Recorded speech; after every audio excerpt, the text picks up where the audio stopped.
warahmatullahi wabarakatuh.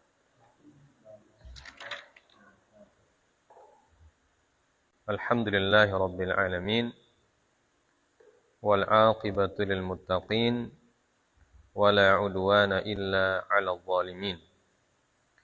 Wa asyhadu an la ilaha illallah wahdahu la syarika lah. Wa asyhadu anna Muhammadan 'abduhu wa rasuluhu la nabiyya ba'dah. Allahumma salli wa sallim wa barik ala nabiyyina Muhammadin sallallahu alaihi wasallam wa ala alihi wa ashabihi wa man tabi'ahum bi ihsanin ila yaumiddin.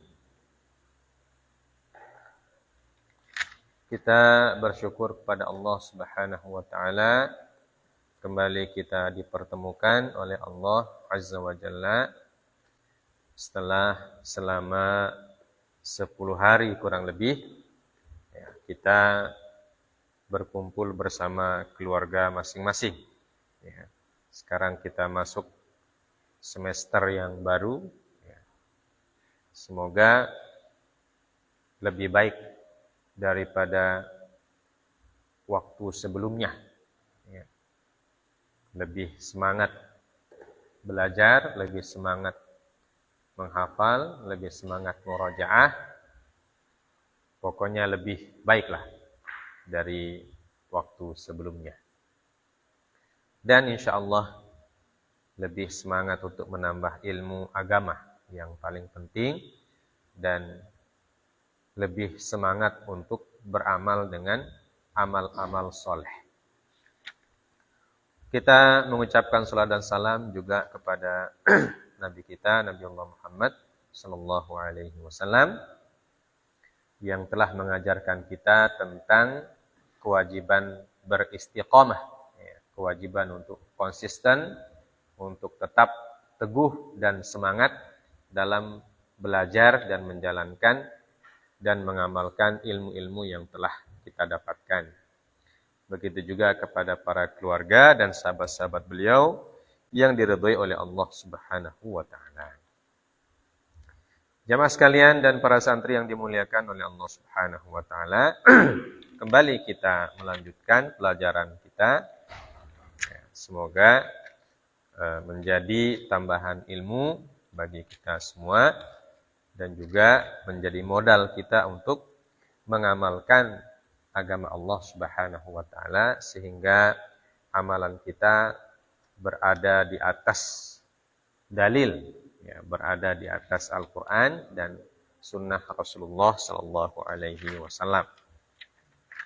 Ya. Masih kita lanjutkan pelajaran kita pada tahun yang lalu. Ya, sudah 1 tahun, ya, tahun lalu, tahun 2024. Dhamanu ma atlafathun nar. Ya. Dhamanu ma atlafathun nar. Dhaman artinya jaminan atau tanggungan apa-apa yang dirusak oleh api, atau apa-apa yang dimusnahkan oleh api. Ya.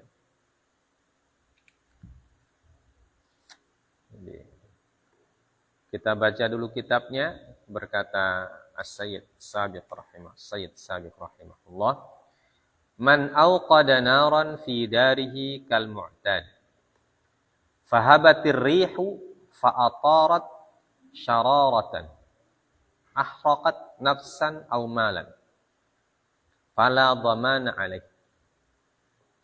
Dzakara Waqi' an Abdul Aziz bin Husain an Yahya bin Yahya al-Ghassani qala awqada rajulun naran li nafsihi fa kharajat syararatun min nar hatta ahraqat syai'an li jarihi qala fa kataba fihi la Abdul Aziz bin Husain fa kataba ilaihi anna Rasulullah sallallahu alaihi wasallam qala al-ujma' jubar atau al-ajma'u jubar wa ara anna an-nara jubar. barang siapa yang menyalakan api di pekarangannya seperti biasa. Ya. Jadi kebiasaannya dia menyalakan api di tempatnya sendiri, bakar sampah, ya, atau apa saja. Yang penting di pekarangan milik dirinya sendiri, ya, pekarangan miliknya, bukan milik orang lain. Pekarangan miliknya, di belakang rumah kah atau di depan rumah. Ya, ini kan kebiasaan kita. Ya, kalau sedang menyapu, ya, sampah-sampah yang kita sapu supaya tidak berhamburan, nah kita bakar supaya tidak kotor. Fahabatir rihu, ya. Dan bertiuplah angin. Fa'atarat syararatan, ya. Bertiuplah angin, kemudian angin itu menerbangkan percikan-percikan api dari sampah yang kita bakar itu. Ya. Nah, apa hukumnya itu?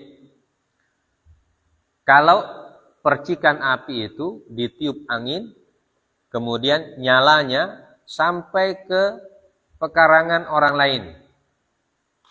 Nah. Dan atau biasanya kalau kita di kampung, di desa, ada orang yang punya atap rumah pakai apa? Pakai daun nipah misalnya. Atau pakai alang-alang. Ya, seperti rumah zaman dulu. Nah, itu kan kalau ada api terbang, diterbangkan oleh angin, kemudian jatuh di alang-alang itu cepat sekali terbakar. Ya. Atau orang yang rumahnya pakai daun kelapa. Nah, zaman dulu kan rumah orang itu ada yang daun kelapa, ada yang alang-alang. Nah, kalau kita di Sulawesi daun nipah, ya, kebanyakan daun nipah. Itu kalau dia sudah kering, nah, tidak usah dibakar pakai api yang besar, pakai api yang kecil saja. Atau pakai bara. Ya. Bara, lempar aja bara ke atas, kalau ditiup angin itu jadi menyala dia. Nah, ini yang disebutkan. Ya. Jadi fahabat ar-rih, bertiuplah angin. Kemudian angin itu atarat syararat. Angin itu menerbangkan nyala api atau percikan-percikan api dari sampah yang dibakar itu atau dari apa saja yang dibakar. Ya. Wa ahraqat nafsan aw malan. Dan api itu kemudian ditiup oleh angin, ya, karena angin itu kata orang tidak punya KTP. Angin tidak punya KTP, ya. Dia tidak mengerti itu orang atau bukan atau apa. Ya.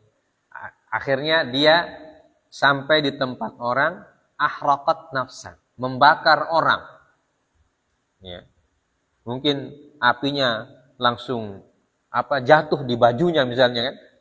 Ya, jatuh di bajunya kering. Ya. Dan angin masih bertiup, dikipas itu api dan angin itu. Jadi angin itu kan kipas api dia. Makanya kalau kita membakar di siang hari itu cepat sekali habis. Yang kita bakar itu. Kenapa? Karena angin bertiup kencang. Dan api kalau ditiup angin kan dia tambah besar dia. Ya. Tambah besar, tambah menyala. Itu bedanya kita membakar di siang hari dan membakar di malam hari. Kalau di siang hari itu karena angin bertiup kencang, jadi api itu cepat menyebar. Ya. Kalau malam kan angin tidak terlalu kencang. Apalagi sudah tengah malam, sudah turun embun. Nah, kalau sudah ada embun berarti api tidak akan cepat bergerak. Karena embun itu kan air dia. Ya. Kalau api kena air, mati apinya. Kalau di siang-siang hari bolong itu, jam-jam habis zuhur, coba saja kalau membakar sampah atau bambu sebelah kita itu. Kita bakar sebelum zuhur atau habis zuhur. Nah, itu angin sedang kencang-kencangnya. Nah, itu cepat sekali kita bakar. Nah, ini ahraqat nafsan aw malan. Dan api itu membakar seseorang atau membakar harta orang lain. Seperti yang kita contohkan tadi. Jatuh di atap rumah, yang atap rumah itu terbuat dari tumbuh-tumbuhan. Dari alang-alang yang kering, atau daun kelapa, atau daun enau, daun nipah. Seperti atap orang-orang dulu. Atau sekarang juga masih ada di kampung-kampung itu. Masih ada orang yang pakai daun nipah, dia punya atap rumah. Itu kalau sudah kering, cepat sekali terbakar. Nah, pertanyaannya, apa hukumnya itu? Apakah orang membakar itu dia bertanggung jawab ataukah tidak? Ya, ataukah tidak? Nah, makanya di sini disebutkan ada di sini disebutkan satu, walaupun sebelumnya kita sudah sebutkan juga ini bab. Itu kalau yang kita bakar itu tempat pembakaran kita di rumah kita sendiri. Ya, di pekarangan kita, di pekarangan kita. Ya. Kita tidak berniat membakar rumah orang. Ya. Tidak berniat membakar orang. Beda kalau apinya kita bawa, baru kita lempar ke rumah orang. Itu tentu sudah kriminal itu ya. Sudah kriminal dengan jelas. Kita bawa api, lalu kita lempar.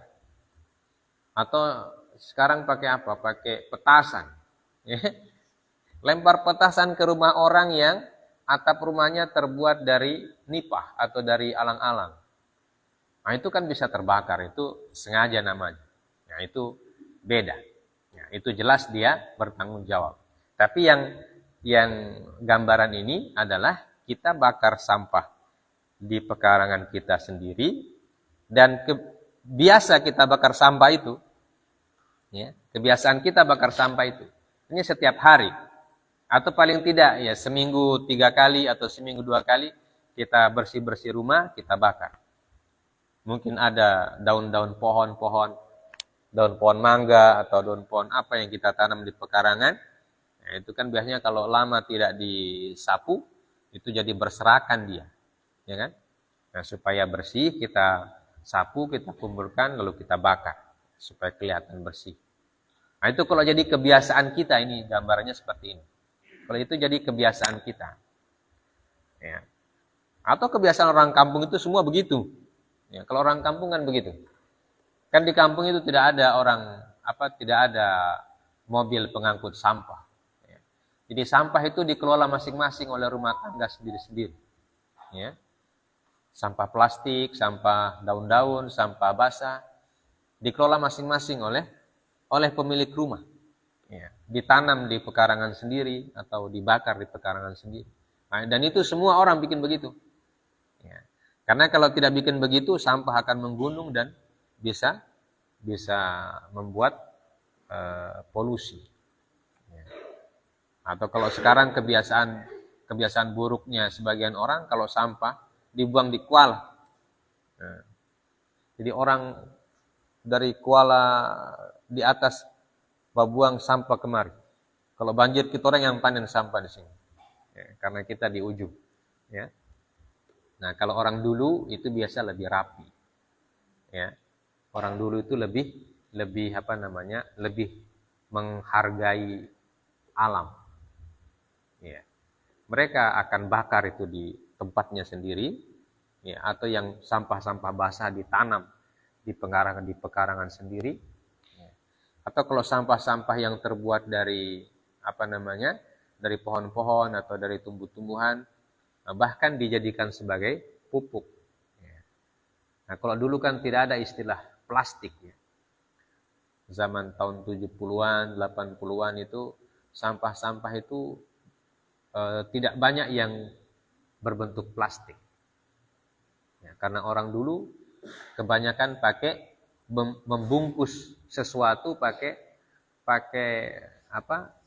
dedaunan. Ya. Membungkus sesuatu, beli rica pakai daun pisang. Nah, kalau sekarang kan plastik semua. Ya. Kalau dulu kita orang pergi beli rica di pasar, dia punya bungkusan pakai daun pisang begitu. Jadi ricanya diambil dan pisangnya dibuang, sudah jadi busuk, itu sudah jadi pupuk. Atau pakai daun jati, kalau kita di Jawa itu pakai daun jati, dibungkus pakai daun jati. Ya, kalau sekarang kan plastik, semua plastik. Ya. Sampai muka orang pun di plastik sekarang. Iya, sekarang kan banyak itu operasi plastik. Muka dikasih plastik. Ya, hidung, mata, ya, yang kurang mancung dikasih mancung, tambah plastik sedikit di situ. Ya. Perut yang terlalu besar, buncit, diiris. Dikasih plastik sedikit, pokoknya plastik semua. Ya, zaman plastik. Nah, itu ya. Baik, kita kembali. Terlalu banyak cerita. Kita kembali. Ya, jadi apa hukumnya itu? Maka beliau mengatakan fala dhamana alaih. Ya. Orang seperti itu dia tidak dihukum atau tidak bertanggung jawab atau tidak menjamin atau tidak tidak diwajibkan untuk mengganti. Ya, tidak diwajibkan untuk mengganti. Karena apa? Ya, karena bukan dari bukan keinginan dia. Ya, bukan keinginan dia. Ya. Yang penting itu tadi. Dia bakar di pekarangannya sendiri. Dan itu adalah kebiasaan. Ya. Kebiasaan. Jadi dua ada syarat. Pekarangan sendiri dan kebiasaan. Ya. Kal mu'tad. Saya kata kal mu'tad itu seperti dari kata adat. Jadi kebiasaannya dia bakar rumput atau bakar sampah di kebunnya sendiri, apakah di waktu sore hari atau di pagi hari. Ya. Tapi biasanya kalau kita di kampung di waktu sore. Ya, kalau pagi-pagi itu sampah masih basah, tidak bisa terbakar. Dalilnya adalah disebutkan oleh beliau, Dzakara Waqi'un an Abdul Aziz bin Husain an Yahya bin Yahya al-Ghassani. Disebutkan oleh Waqi' dari Abdul Aziz bin Husain. Husainnya pakai shad, ya, bukan pakai Husain. Husain. Dari Yahya bin Yahya al-Ghassani. Ya, berkata, seseorang laki-laki menyalakan api linafsihi, untuk dirinya. Jadi dia nyalakan api untuk keperluan dirinya sendiri maksudnya. Keperluan dirinya tentu di tempatnya sendiri. Ya. Dia menyalakan api. Fa kharajat syararatun min nar hatta ahraqat syai'an li jarihi. Ya. Maka keluarlah syararatun, ya, nyala api atau percikan api atau bara api. Ya. Keluar, terbang dia. Maksudnya di sini bukan keluar dari rumah. Ya. Diterbangkan begitu ya. Diterbangkan oleh angin. Ya, seperti yang kita sebutkan di atas. Diterbangkan oleh angin, ya, tanpa dia sengaja. Ya. Tanpa dia bisa kendalikan. Sehingga membakar sesuatu milik tetangganya. Jadi api itu diterbangkan oleh angin dan sampai di tempat tetangganya. Dan dia membakar sesuatu di tempat tetangganya tersebut. Artinya barang yang mudah terbakar tentunya. Ya. Fakadaba fihi ila Abdul Aziz bin Husain. Ya. Maka dia pun menulis surat kepada Abdul Aziz bin Husain.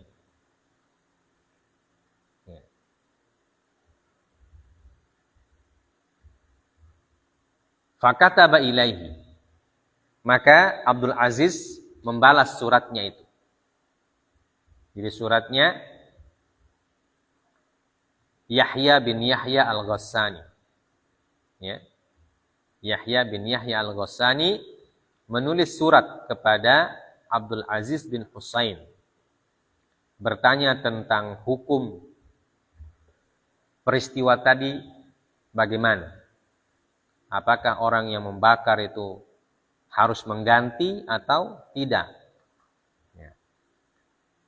Maka Abdul Aziz bin Husain membalas surat tersebut dan menuliskan hadis anna Rasulullah sallallahu alaihi wasallam qaal al-ujma'u jubar. Hadis yang sudah kita sebutkan pada pertemuan sebelumnya. Al-ujma' jubar. Jadi intinya hal-hal yang tidak disengaja atau tidak dikehendaki oleh seseorang itu jubar. Jubar itu artinya apa? Tidak dihukum. Wa ara annan nara jubar. Dan Abdul Aziz bin Husain memberikan keterangan bahwa pendapat saya bahwa api seperti itu termasuk jubar. Hanya termasuk sesuatu yang tidak dihukum atau tidak diganti. Ya. Karena pertanyaannya jelas. Orang ini membakar atau menyalakan api untuk keperluan dirinya sendiri. Ya. Jadi kalau orang membakar api untuk keperluan dirinya sendiri, berarti dia tidak berniat membakar rumah orang. Atau dia tidak berniat membakar milik orang. Ya. Cuma karena api itu mungkin dia bakarnya di siang hari ketika angin kencang berhembus, ya, angin kencang meniup, maka nyala api itu ditiup oleh angin. Dan kalau angin yang tiup kan kita tidak bisa kendalikan. Tidak mungkin kita bilang angin-angin ke kiri dulu, jangan ke kanan. Ya, tidak bisa.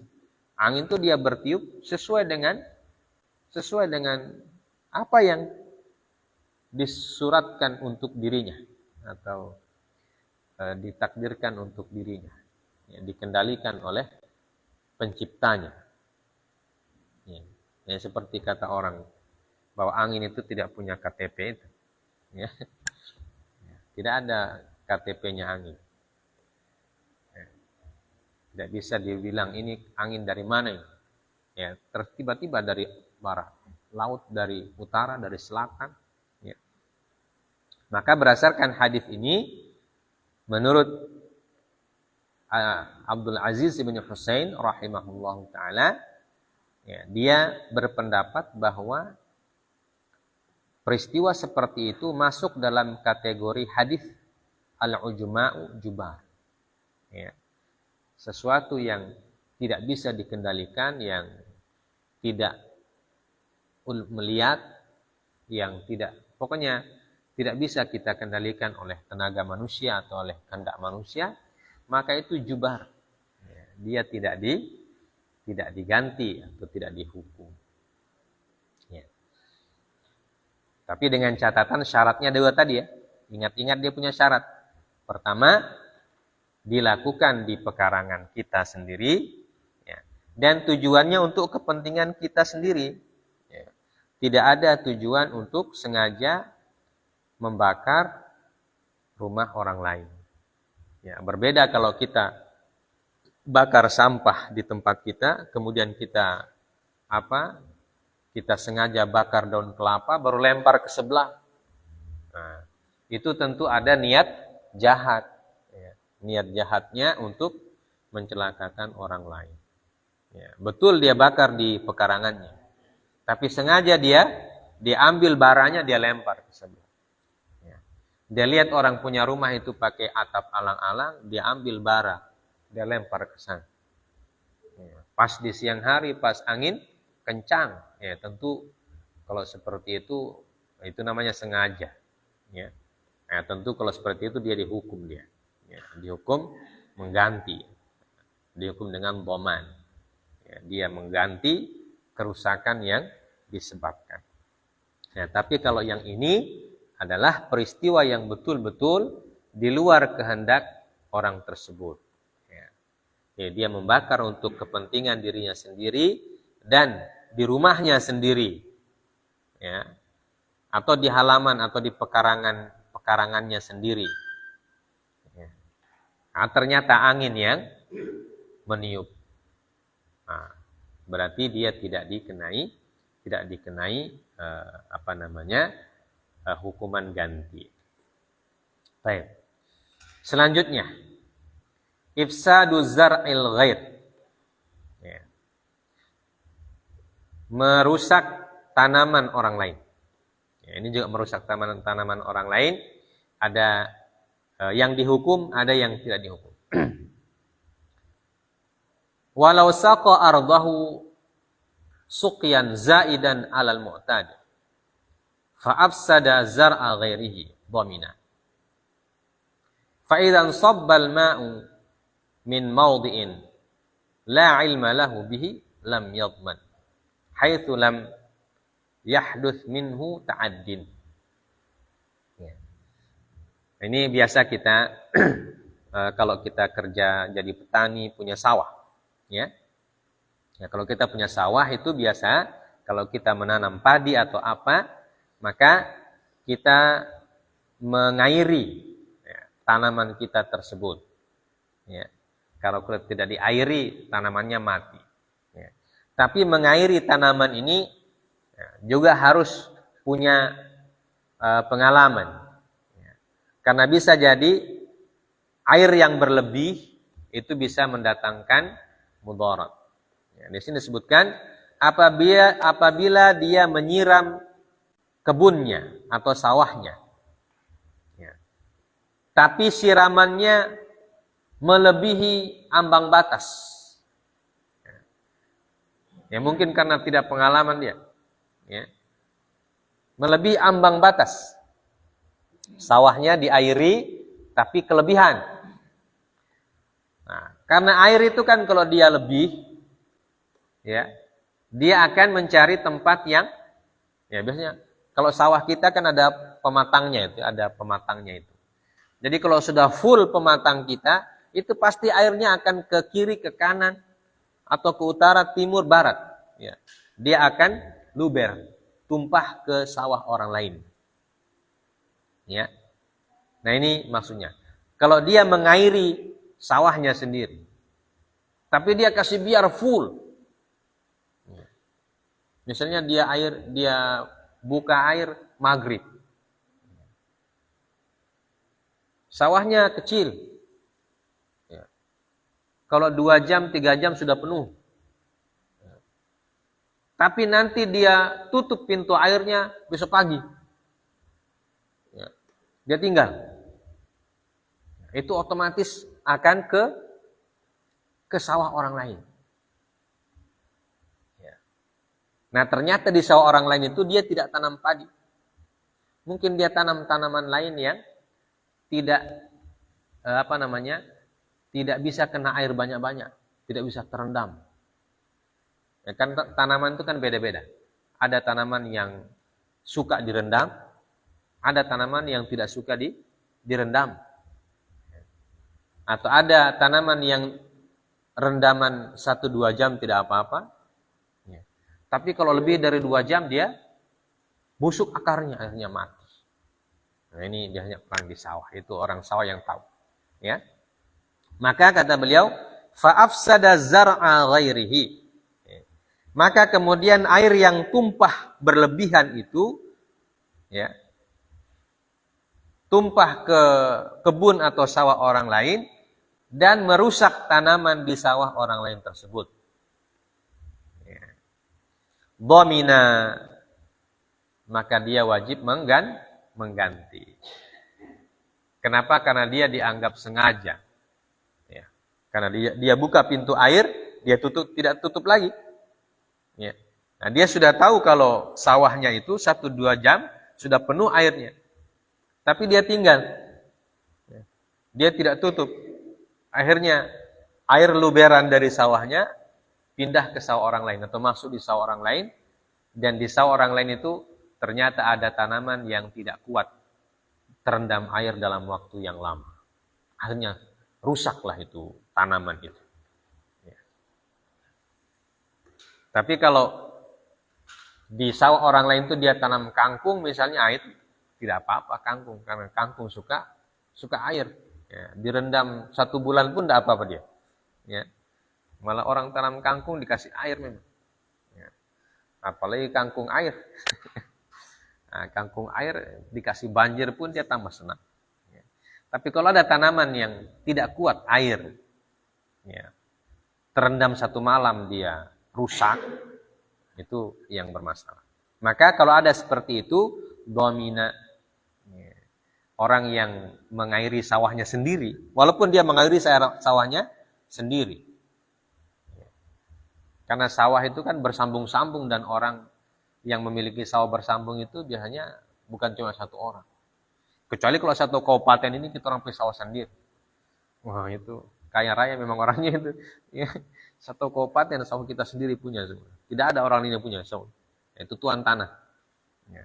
Tapi kalau sawah kita cuma 1 peta, sekelilingnya orang lain, ketika kita kasih masuk air, maka kita harus tahu, ya, berapa jam full kita punya sawah itu dengan air.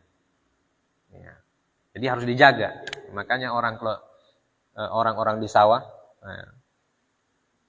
kalau sudah menanam itu, ketika mengairi, mereka jaga itu malam-malam, mereka jaga di sawah, ya, jaga air, ya, supaya apa? Supaya tidak terlalu banyak airnya.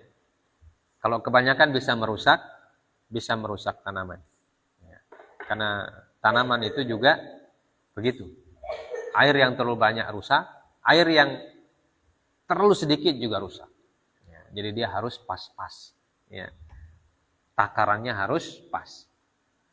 Manusia juga begitu. Kalau terlalu banyak minum air, tidak bagus. Terlalu sedikit juga tidak bagus. Jadi harus pas-pas. Jadi manusia itu kan ukuran minum airnya 1 hari berapa? 8 gelas. Ya. Atau 2 liter lah. 2 liter kita itu harus minum air dalam kurun waktu 24 jam itu. Ya. Minimal 2 liter. Ya. Maksimal yang banyak-banyak. Kalau sudah 10 liter itu sudah kembung deh. Ya. Jadi ada masing-masing ada ukurannya. Ya, sama seperti manusia, tanaman juga demikian. Jadi ada takarannya itu supaya dia tidak rusak. Kebanyakan air rusak.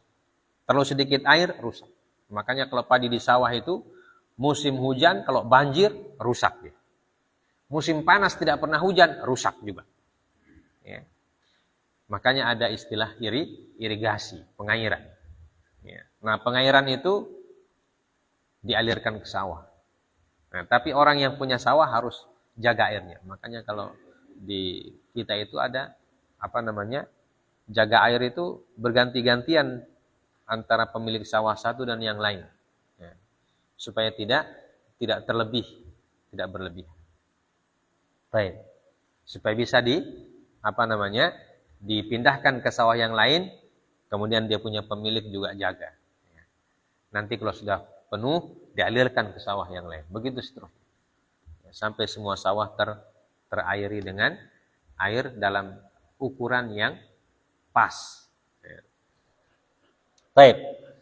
Itu pertama. Jadi kalau dia sengaja mengairi airnya dengan berlebih, mengairi kebunnya atau sawahnya dengan berlebih, kemudian dia tidak kendalikan, ya, kemudian tumpah ke kebun atau sawah orang lain, dan tanaman di sawah orang lain itu rusak, maka dia yang mengganti. Tapi sebaliknya, atau faidan sabbal ma'u min maudhi'in la ilma lahu bihi. Apabila in sabbal ma', ya, muncul air tiba-tiba, ya, tiba-tiba di dalam sawah itu muncul mata air, ya, tanpa dia ketahui dan tanpa bisa dia kendalikan. Di sawah kita tiba-tiba muncul air. Ya. Bisa terjadi seperti itu, bisa. Ya. Tidak ada yang tidak bisa di muka bumi. Kalau Allah bilang muncul air, muncul. Ya. Jangankan air, bahkan bisa muncul gas. Tiba-tiba muncul gas. Meledak. Dan seterusnya. Nah, kalau seperti itu, la ilma lahu bihi lam yadman haitsu lam yahduts minhu ta'addid. Nah, kalau seperti itu gambarannya, maka dia tidak dihukum untuk mengganti. Tidak yadman, la yadman, tidak mengganti. Karena apa? Karena munculnya air dari sawahnya itu bukan kehendak dia. Ya. Jadi tidak ada maksud untuk ta'addi. Ya, ta'addi itu merugikan orang lain. Ya. Berbeda dengan yang tadi, air dari irigasi. Nah, irigasi itu kan ada pintunya, sudah disetting, ya, dibuatkan pintu. Ya. Begitu juga sawah, pematangnya bisa dibuka sedikit, ya, kemudian ditutup ulang. Kalau sudah penuh ditutup, atau dialirkan ke sawah orang lain. Ya, biasanya ada kelompok tani. Nah, kelompok tani itu kan mereka bekerja sama untuk mengendalikan air di sawah supaya tidak berlebih air atau tidak ada yang kekurangan air, ya, supaya sama-sama dapat air sesuai dengan takarannya, ya, sesuai dengan sesuai dengan ukurannya. Nah, tapi kalau tiba-tiba di sawah kita muncul air yang tidak kita ketahui, ya, tiba-tiba muncul mata air begitu, ya, nah itu mukjizat atau karomah. Ya, kalau mukjizat itu untuk nabi, ya, atau karomah. Ya, karomah itu bisa untuk manusia, siapa saja yang bertakwa kepada Allah Subhanahu wa taala, diberikan karomah oleh Allah. Tiba-tiba muncul air dari sawahnya. Dari dalam sawahnya itu muncul air. Dan airnya banyak, tidak bisa dikendalikan. Ya. Sudah penuh sawahnya sendiri, luber. Dan tidak bisa di stop itu mata air. Ya. Dia mengalir terus. Nah, itu berarti dia tidak yatman. Ya, dia tidak mengganti karena bukan kehendaknya atau di luar kendalinya. Ya. Kemudian peristiwa yang lain, gharqus safinah. Ya. Man kana lahu safinatun ya'buru bihan nasu wa dawabuhum faghariqat biduni sababin mubashirin minhu fala dhamana alaihi fima talifa biha fa in kana gharquha bisababin minhu dhamina. Barang siapa yang punya perahu yang digunakan menyeberang oleh orang atau digunakan untuk menyeberangkan binatang, hewan. Nah, ini zaman-zaman dulu ya. Penyeberangan di sungai, ya, atau tidak ada jembatan. Ya, kalau sekarang seperti di Kalimantan itu kan transportasinya transportasi air, sungainya besar-besar, ya, sungai Barito, sungai Kapuas, apa semua itu dia punya nama. Nah, itu bisa masuk kapal di situ, ya, kapal-kapal besar bisa masuk. Jadi mau buat jembatan, dananya banyak. Ya. Jadi yang praktis pakai perahu. Bahkan ada disebut dengan pasar terapung. Ya, pasar apung itu orang belanja pakai perahu. Yang jual pakai perahu, yang beli pakai perahu. Sama-sama badayung. Ya. Itu berjejer perahu itu ke sana. Jadi fenomena yang dimasukkan dalam pemandangan wisata. Ya. Jadi orang ke sana sengaja, ada yang tidak. Kalau sekarang orang tidak sengaja tidak belanja, cuma lihat perahu yang berjejer itu saja. Ya. Nah itu. Jadi kalau dia punya perahu yang biasa digunakan untuk menyeberangkan orang atau barang atau hewan. Ya. Kemudian tenggelam itu perahu biduni sababin mubashirin minhu, tanpa sebab yang langsung dari pemiliknya. Ya. Tanpa sebab langsung dari pemiliknya. Ya. Atau bahasa kita kecelakaan. Ya. Kecelakaan di dalam air. Ya. Tabrakankah atau ditabrakkah atau apa saja. Yang penting dia tidak sengaja. Ya. Tidak sengaja menenggelamkan. Fala dhamana alaihi fima talifa biha. Maka dia tidak mengganti rugi barang-barang yang jatuh ke air, yang tenggelam itu. Karena apa? Karena murni kecelakaan. Ya, murni kecelakaan. Tapi kalau kecelakaan itu terjadi karena ada unsur kesengajaan, fa in kana gharquha bisababi minhu dhamina. Tapi kalau tenggelamnya itu karena ada unsur kesengajaan dari pemilik perahu, ya, walaupun mungkin tidak terlihat, ya, tidak terlihat, tapi dia sengaja, ya, dia kasih lubang sedikit, ya. Kemudian dia tutup supaya orang tidak lihat. Ya, begitu sudah di tengah dia buka tutupnya, ini tenggelamlah orangnya, ya. Nah itu berarti sengaja. Atau hal-hal yang semisal. Nah kalau sekarang itu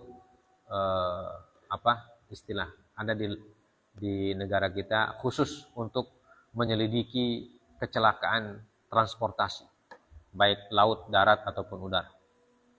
Ya. KNKT, apa namanya?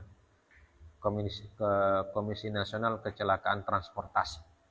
Jadi kalau ada kapal yang tenggelam, ada tabrakan di jalan, atau ada pesawat yang jatuh, itu mereka yang teliti apakah ada unsur kesengajaan atau tidak. Ya. Apalagi kalau menewaskan banyak orang. Ya. Menewaskan banyak orang. Maka KNKT turun tangan. Mereka punya tugas menyelidiki apa sebab terjadinya kecelakaan transportasi itu. Ada kesengajaankah atau memang kecelakaan murni dan seterusnya. Jadi mereka diberikan tugas untuk menyelidiki unsur kesengajaannya. Kemudian kalau sengaja, diteliti siapa yang lakukan. Nah itu masuk unsur kepolisian. Jadi kerjasama KNKT dan kepolisian. Ya, KNKT menentukan ini sengaja atau ada sabotase atau apa lah sebab-sebabnya.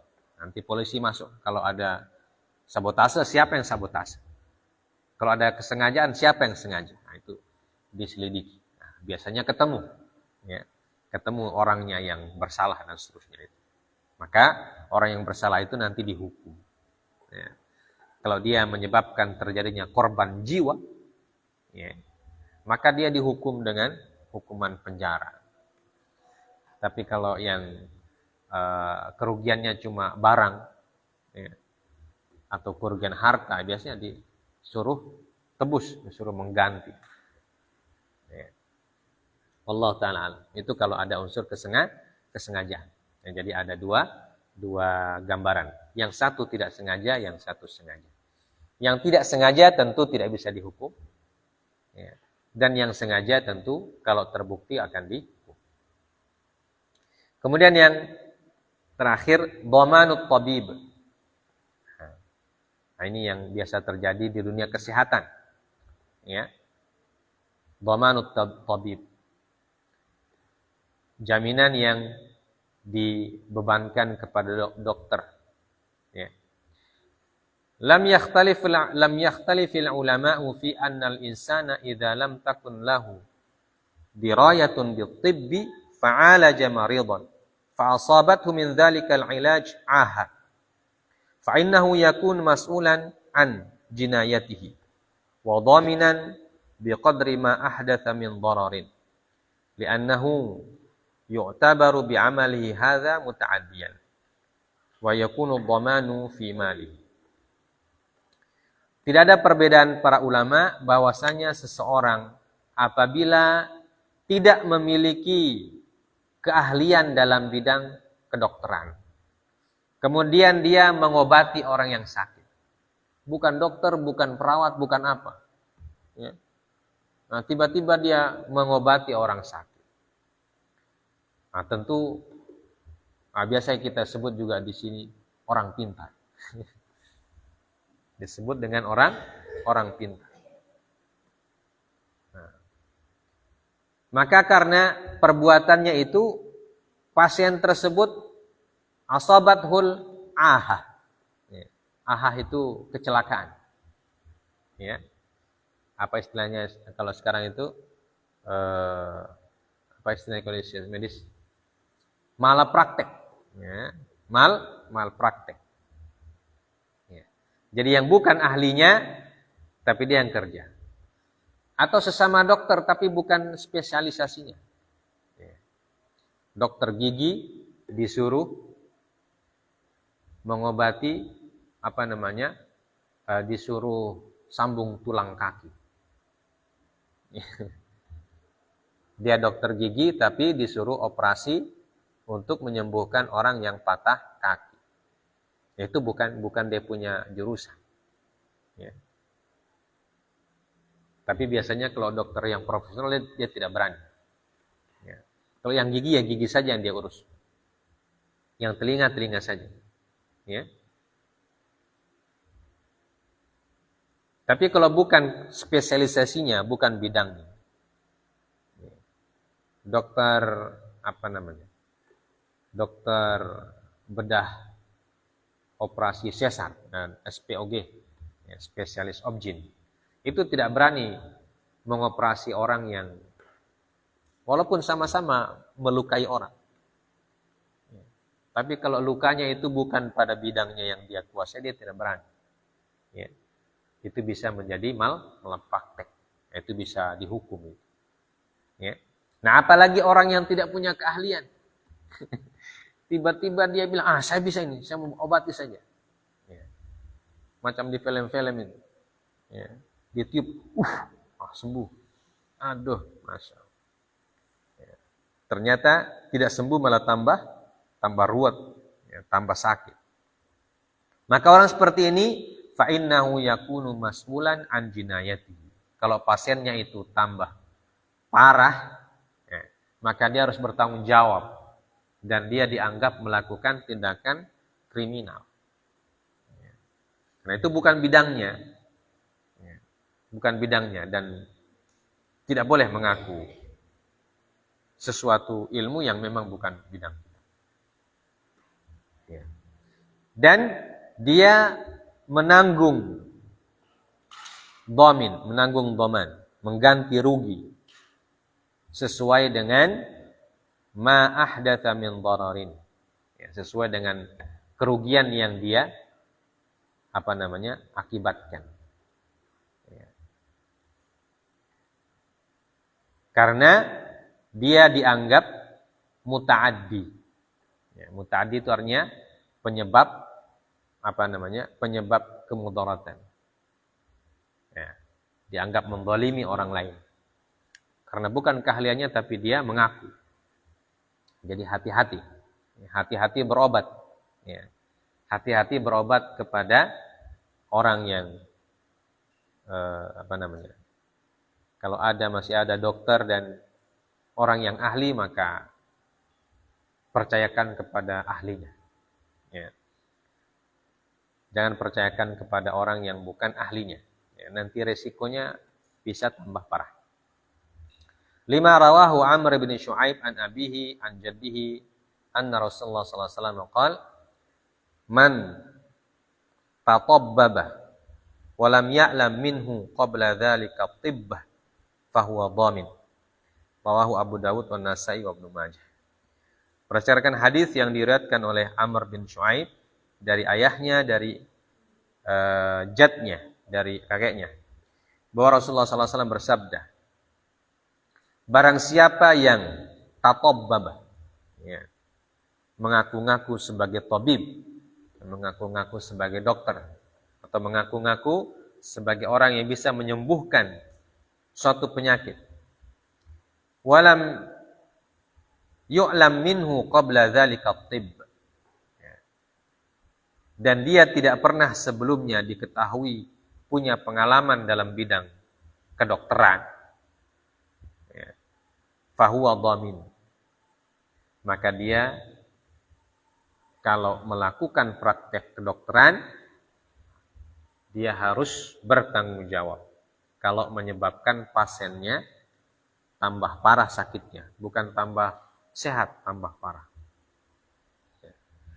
Makanya sekarang kalau ada tukang bekam, kalau dulu tukang bekam itu dia kasih luka orang, dia silet, ya. Sekarang tidak boleh. Ada aturan, tukang bekam itu tidak boleh menyayat. Jadi ketika dia sudah kop itu tubuh kita, ya, aturan kesehatan tidak boleh menyayat tubuh orang lain kecuali tenaga medis. Ya. Makanya tukang bekam itu kan bukan tenaga medis, ya, tidak dikategorikan tenaga medis yang profesional, ya, karena tidak pernah belajar medis, ya, tidak pernah belajar tentang keperawatan dan sebagainya. Ya. Tapi diizinkan dengan cara menusuk, ya, pakai jarum. Jadi dia menusuknya pakai jarum, tidak boleh sayat, pakai silet apa semua. Karena yang boleh menyayat tubuh orang lain itu hanya petugas yang punya sertifikasi medis, yang sudah sekolah medis. Baik dia perawat, mantri atau dokter. Kalau tidak sekolah seperti itu, tidak dibolehkan menyayat orang, walaupun sayatannya kecil. Nah, itu beresiko. Risikonya dihukum. Ya. Makanya tukang bekam sekarang tidak ada yang pakai sayat. Beda dengan tukang bekam dulu. Nah, kalau tukang bekam dulu kan tidak ada aturannya. Ya. Pokoknya dia sayat pakai pisau. Atau sayatnya pakai kulit bambu itu. Bagian yang tajamnya itu. Sayat. Nah, kalau sekarang tidak boleh. Ya, karena itu ada aturan khusus. Penyayatan, ya, menggunakan barang tajam itu tidak boleh sembarang orang, ya, karena itu masuk dalam kategori kriminal kalau sembarang orang. Ya. Jadi ini kata Rasulullah SAW, sabda beliau, orang yang mengklaim bisa mengobati padahal dia tidak pernah belajar tentang pengobatan, tidak pernah belajar tentang kedokteran atau medis, ya, tiba-tiba dia mengobati orang lain yang bukan keahliannya, maka kalau orang itu tambah sakit, nah dia punya tanggung jawab, ya, tanggung jawabnya dia. Wa qala Abdul Aziz bin Umar bin Abdul Aziz, haddatsani ba'dul wafdil ladzina qadimu ala abi qala Rasulullah sallallahu alaihi wasallam, ayyuma tabibin tatabbaba ala qaumin la yu'rafu lahu tatabbubun qabla dzalika fa'anat fahuwa dhamin. Berkata Abdul Aziz bin Umar bin Abdul Aziz. Abdul Aziz bin Umar bin Abdul Aziz. Saya diberitahukan oleh beberapa al-wafdu, beberapa utusan yang datang kepada ayahku, yaitu Umar bin Abdul Aziz. Jadi ada beberapa utusan datang ke Umar bin Abdul Aziz dan mereka mengatakan, jadi para utusan itu mengatakan, Rasulullah SAW bersabda, ya, siapa saja tabib, ya, siapa saja orang yang mengaku tabib, kemudian dia tatabbaba ala qaumin, dia mengklaim bisa mengobati suatu kaum, la yu'raf lahu tatabbubun qabla dzalik, tapi dia tidak dikenal pernah belajar sebagai tabib sebelum itu. Fa'anat, kemudian ketika dia mengobati ternyata pasiennya tambah parah atau mendapatkan mudarat, fahuwa dhamin, maka orang itu wajib bertanggung jawab atau mengganti atau dihukum, ya, atas perbuatan yang dia lakukan, ya, karena dia dianggap sengaja mencelakai orang karena dia mengaku sebagai tabib, ya, sebagai dokter. Amma idza akhta at-tabib, ya. Tapi fenomena kedua, dokter yang salah, ya. Dia memang dokter tapi salah, disebut malpraktek. Amma idza akhta at-tabib wa huwa alim bit-tibb Fara'yul fuqaha'i annahu talzamuhu diyah wa takunu ala aqilatihi 'inda aktsarihim. Wa qila hiya fi malihi. Ya. Jadi kalau ada tabib yang malpraktek, ya, dan dia memang tabib, memang dokter, ya, tapi dia salah praktek, ya, ini terjadi sering. Maka ra'yul fuqaha annahu talzamuhu diyah. Ya. Para ahli fikih mengatakan orang tersebut wajib membayar diat. Ya. Dan diatnya itu ala aqilatihi inda aktsarihim wa qila hiya fi mali. Ya. Jadi diatnya dibayar oleh aqilah. Aqilah itu siapa? Penanggung jawabnya. Ya, penanggung jawabnya itu bisa keluarganya dan lain sebagainya. Ada juga yang mengatakan bahwa diatnya diambil dari harta tabib tersebut. Ini kalau dia memang betul-betul tabib. Tapi kalau diat bukan tabib tapi mengaku tabib, nah itu diatnya diambil dari hartanya sendiri dan tidak boleh ada orang yang bantu. Ya, tidak boleh ada orang yang membantu. Keluarganya tidak boleh membantu. Nah, diatuhu ala fi malihi. Kata diat dalam hartanya dan diat dalam aqilah. Aqilah itu artinya orang yang menjamin. Orang lain yang menjamin kesalahan keluarganya. Seperti yang kita sudah sebutkan. Baik. Nah ini pelajaran kita pada malam hari ini. Ya, beberapa hal yang berkenaan dengan pekerjaan-pekerjaan atau aktivitas-aktivitas kita sehari-hari. Ya, tapi bisa mendatangkan mudarat bagi orang lain. Jadi ada yang disengaja, ada yang tidak disengaja, ada yang fenomenanya bisa dikendalikan, ada yang fenomenanya tidak bisa dikendalikan oleh manusia. Ya, jadi semuanya sudah diatur dalam fikih Islam.